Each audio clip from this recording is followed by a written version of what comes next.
Brent Laurenz, and this is 5 things you need to know about House Bill 606, which would reform the redistricting process here in North Carolina. First thing you need to know is that under the current system, lawmakers themselves are actually responsible for drafting the very districts they will represent.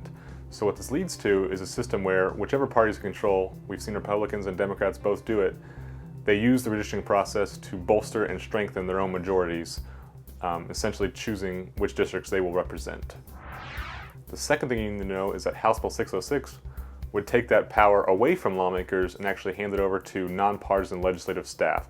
So we're taking it one step away from those who stand to gain or benefit the most from the redistricting, which is the lawmakers themselves. The third thing is that partisan political information would not be allowed to be a factor in drawing lines. So the bill explicitly states that you could not use political party registration data from voters, previous election results, or incumbents' addresses when crafting new maps.